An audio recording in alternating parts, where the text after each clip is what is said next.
आज हम बात करेंगे एक ऐसी बुक की जिसने हमें सिखाया है कि जिंदगी में रिस्क लेना कोई पागलपन नहीं बल्कि एक सोची समझी कला है जिसे अगर सही तरीके से अपनाया जाए तो यही रिस्क बन सकता है आपकी सबसे बड़ी ताकत। जी हाँ दोस्तों, हम बात कर रहे हैं द आर्ट ऑफ रिस्क की, जिसे लिखा है डॉक्टर रिचर्ड हैरिस ने, एक ऐसे इंसान ने जो खुद एक वर्ल्ड फेमस केव डाइवर, डॉक्टर और रेस्क्यूअर हैं, जिन्होंने मौत के बेहद करीब जाकर ये जाना कि जो लोग रिस्क से भागते नहीं बल्कि उसे समझते हैं, प्लान करते हैं और एग्जीक्यूट करते हैं, वही असली चैंपियंस बनते हैं। इस किताब में रिचर्ड हैरिस हमें रियल लाइफ स्टोरीज के जरिए ये सिखाते हैं कि रिस्क लेना बेवकूफी नहीं बल्कि स्ट्रैटेजी है, और हर इंसान, चाहे वो केव डाइवर हो, फायर फाइटर हो, फाइटर पायलट हो या आप और मैं, अगर सही माइंडसेट डेवलप कर ले तो वो रिस्क को एक पावरफुल एसेट बना सकता है। इस बुक में टोटल 7 चैप्टर्स हैं और हर चैप्टर हमें एक नई दुनिया में ले जाता है जहां लोग अपनी जान हथेली पर रखकर करेज और क्लैरिटी के साथ डिसीजंस लेते हैं।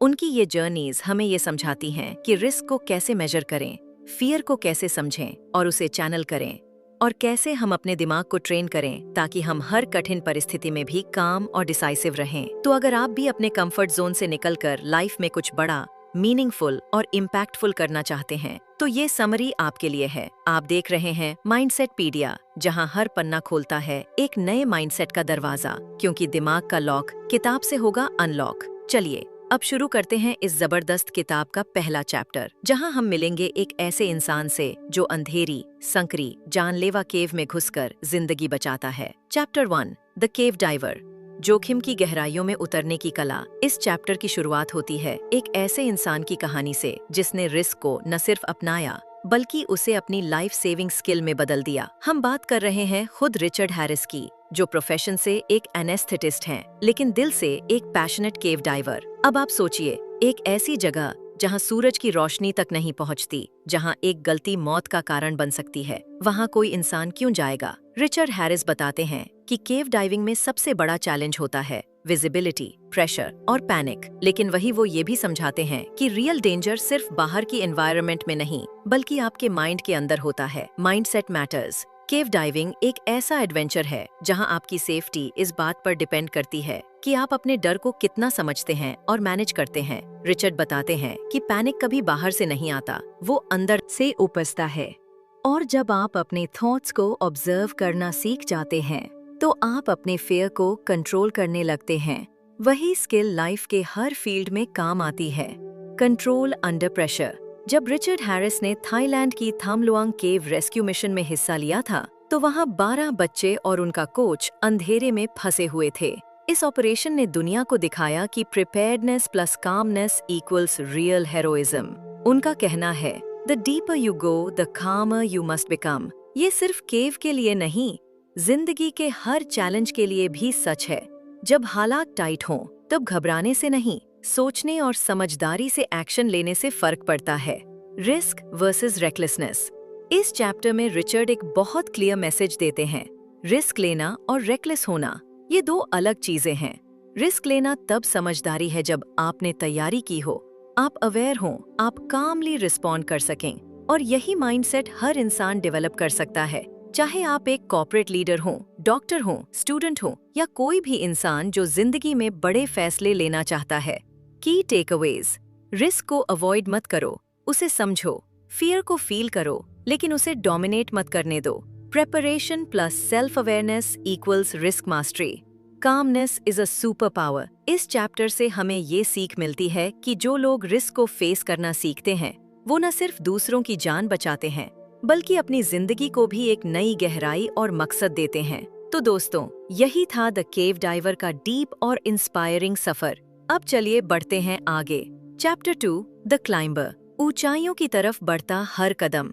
अब हम बात करेंगे उन लोगों की जो जिंदगी की ऊंचाइयों को छूने का सपना देखते हैं, लेकिन हर कदम पर एक डर उनका इंतजार करता है, गिरने का डर। रिचर्ड हैरिस इस चैप्टर में हमें ले जाते हैं माउंटेन क्लाइंबर्स की जिंदगी की गहराइयों में, जहां एक गलत कदम मौत को न्योता दे सकता है और एक सही माइंडसेट इतिहास रच सकता है।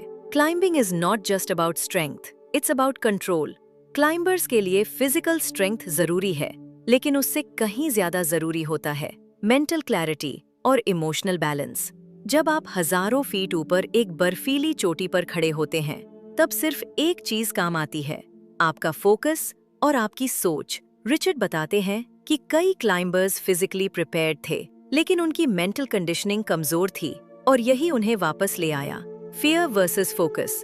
इस चैप्टर में हमें एक क्लाइंबर की कहानी सुनने को मिलती है जिसने हिमालयस की एक कठिन पीक पर चढ़ने का निर्णय लिया। जैसे जैसे ऊंचाई बढ़ती गई, ऑक्सीजन घटती गई और डर बढ़ता गया, लेकिन उसने अपने हर स्टेप को माइंडफुलनेस के साथ रखा और खुद से सिर्फ एक सवाल पूछता रहा, इज दिस फियर रियल और just imagined?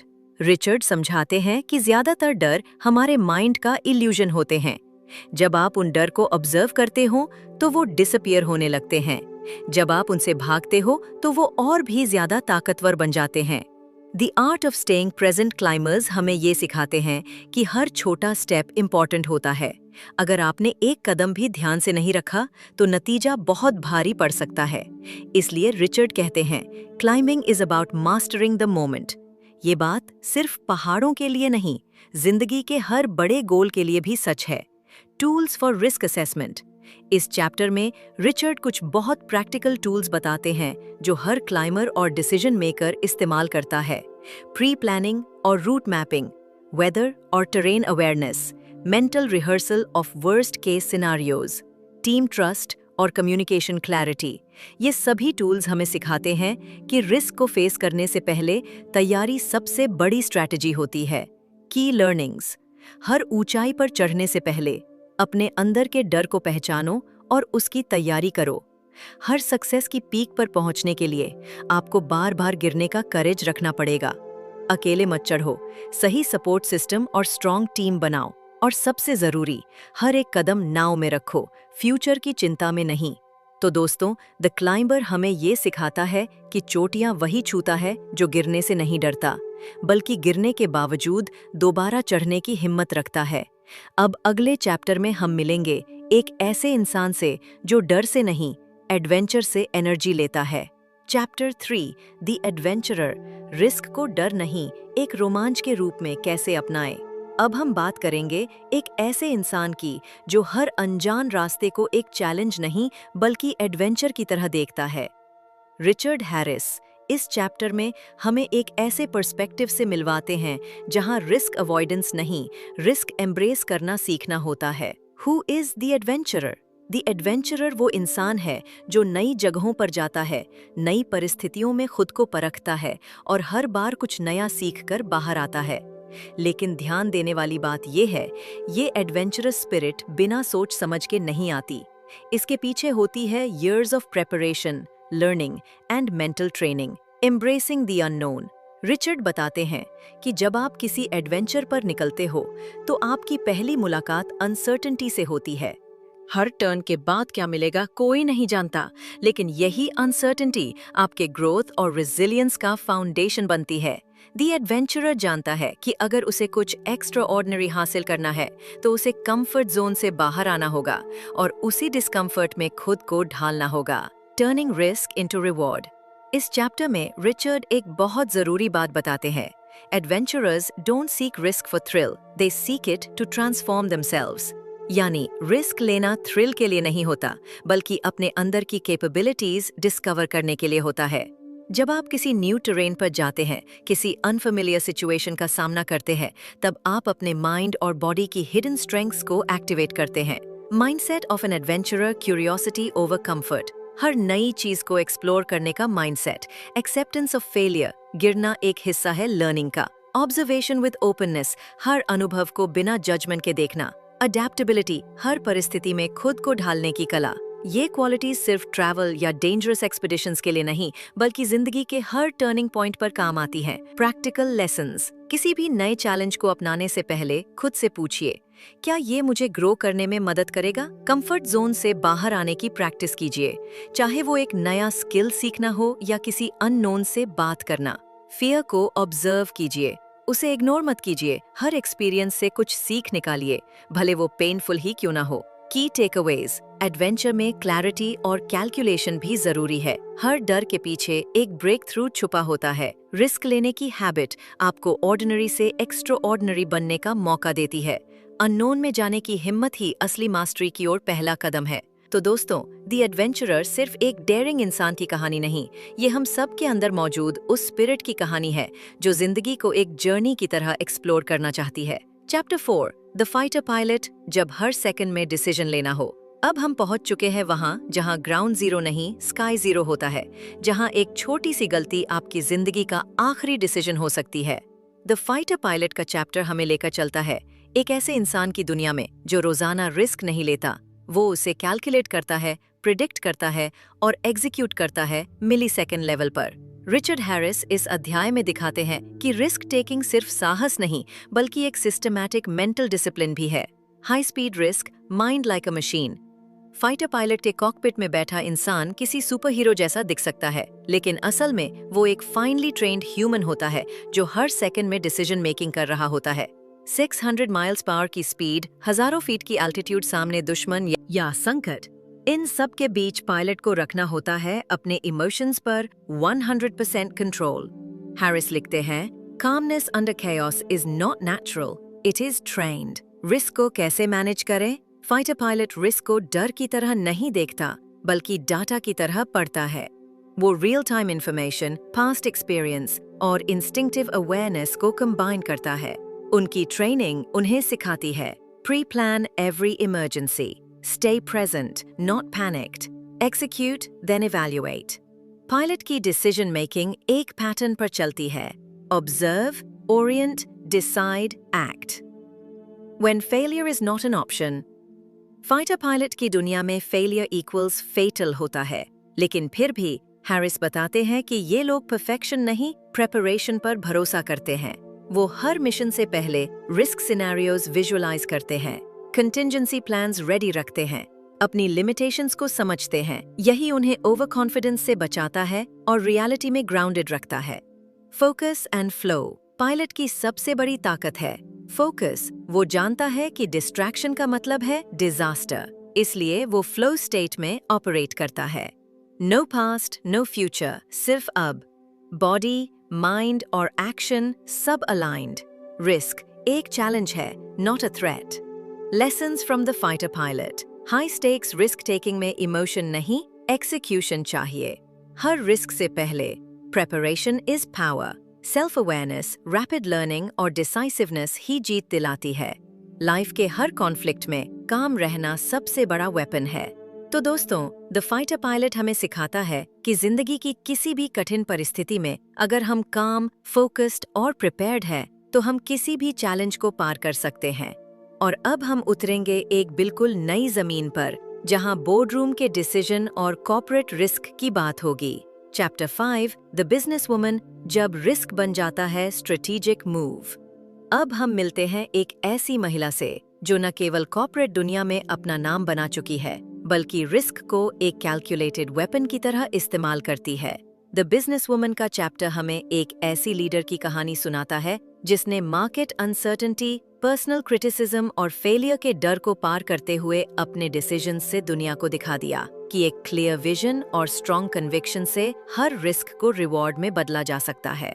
Risk in the board room, जंग अब कॉन्फ्रेंस रूम में होती है। रिचर्ड हैरिस इस चैप्टर में दिखाते हैं कि जब हम रिस्क को लेकर स्ट्रेटेजिक थिंकिंग अपनाते हैं, तो वो डर की वजह नहीं बल्कि ग्रोथ का कारण बन जाता है। द बिजनेस वुमन के लिए हर बोल्ड डिसीजन एक न्यू अपॉर्चुनिटी है।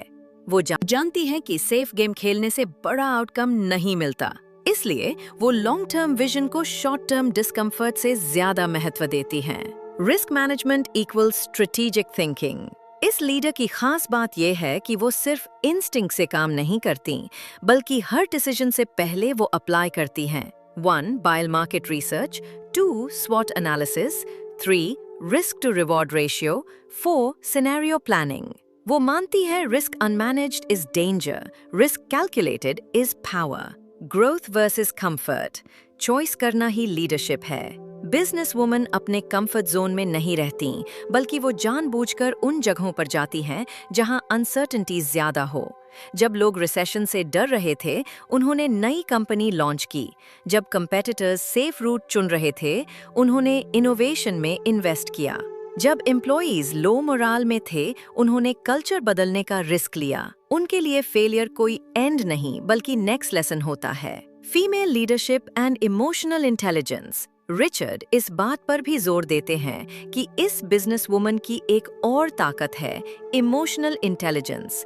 वो सिर्फ नंबर्स पर नहीं, लोगों की साइकोलॉजी पर भी ध्यान देती हैं। रिस्क लेने से पहले टीम की भावनाओं को समझती हैं, अनसर्टेनिटी में लोगों को मोटिवेट करती हैं और सेटबैक्स के समय एम्पैथी दिखाती हैं। Insights from the business woman. Risk लेने से पहले डीप प्लानिंग जरूरी है। इमोशनल इंटेलिजेंस और एनालिटिकल थिंकिंग का मेल एक मजबूत लीडर बनाता है। विजनरी लीडर्स वही होते हैं जो भीड़ के विपरीत डायरेक्शन में सोचते हैं। फियर को गाइड नहीं, डाटा को गाइड बनाओ। Safe choices short term satisfaction देते हैं, लेकिन bold steps long term transformation लाते हैं।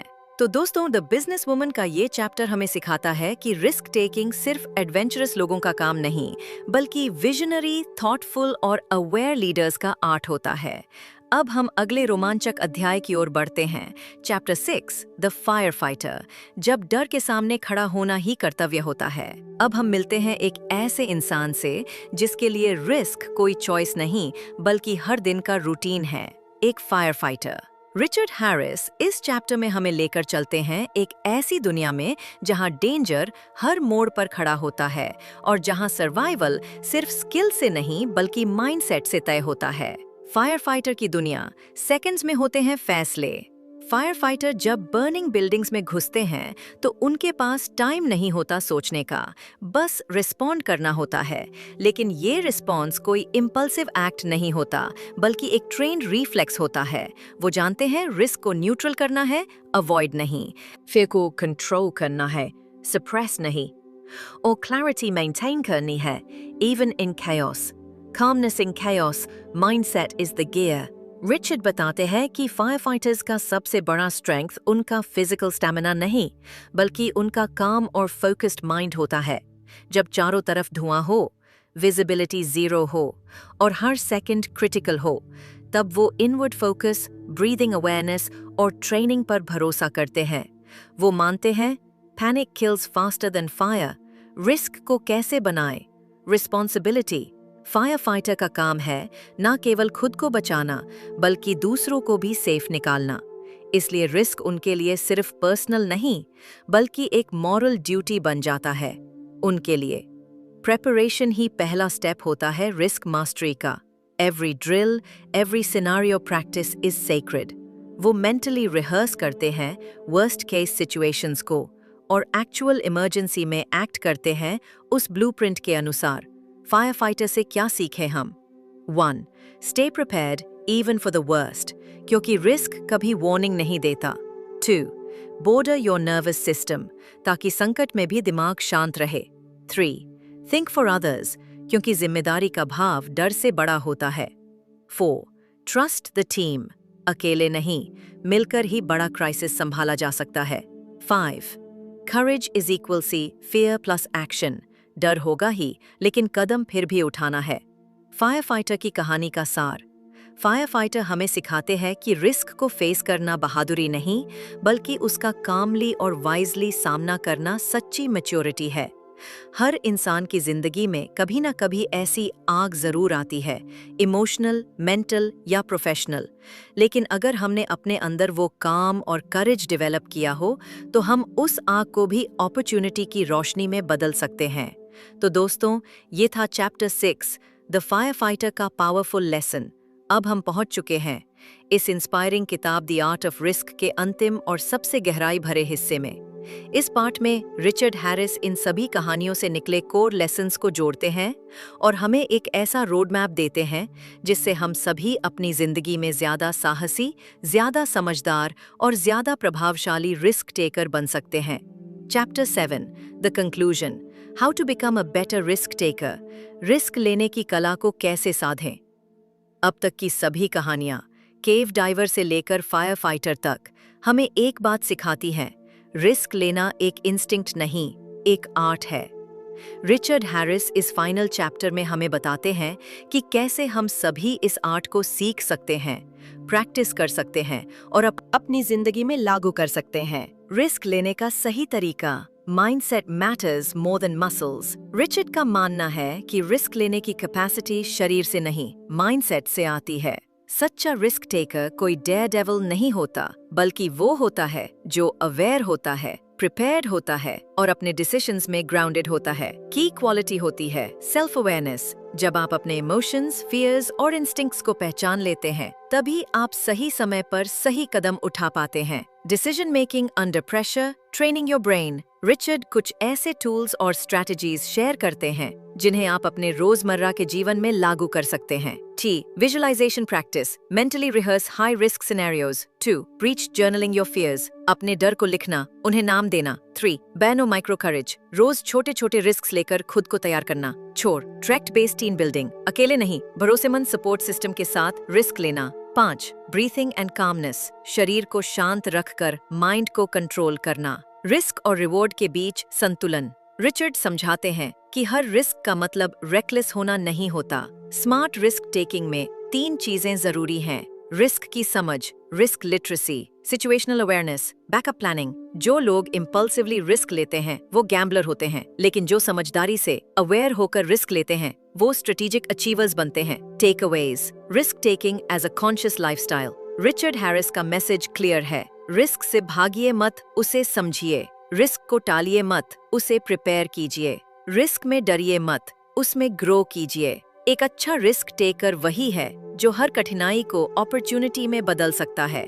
Final reflection. The art of risk एक रिमाइंडर है कि हर बार जब आप अपने कंफर्ट जोन से बाहर निकलते हैं, हर बार जब आप फेलियर के बावजूद ट्राई करते हैं और हर बार जब आप डर को फेस करते हैं, आप एक स्ट्रॉन्गर वर्जन ऑफ योरसेल्फ बन जाते हैं। रिस्क जब आप उसे रिस्पेक्ट करते हैं और प्रिपेयर करते हैं तो वो आपको डराता नहीं बल्कि अपलिफ्ट करता है। तो दोस्तों, यही था द आर्ट ऑफ रिस्क का अंतिम और सबसे ट्रांसफॉर्मेटिव चैप्टर। अगर आपने ये पूरे लेसन सीखे, समझे और अपनाए तो यकीन मानिए आपकी जिंदगी में ब्रेक थ्रूज जरूर आएंगे। रिस्क लेना कोई खतरा नहीं अगर आप उसे कला की तरह लें। और इसी के साथ इस पुस्तक का सफर होता है समाप्त। अगर आपको ये समरी पसंद आई हो तो लाइक करें, शेयर करें और अपने दोस्तों के साथ जरूर शेयर करें। और हाँ, माइंडसेट पीडिया को सब्सक्राइब करना ना भूलें, क्योंकि दिमाग का लॉक सिर्फ किताब से होगा अनलॉक। मिलते हैं अगली वीडियो में, तब तक के लिए थैंक्स फॉर वॉचिंग।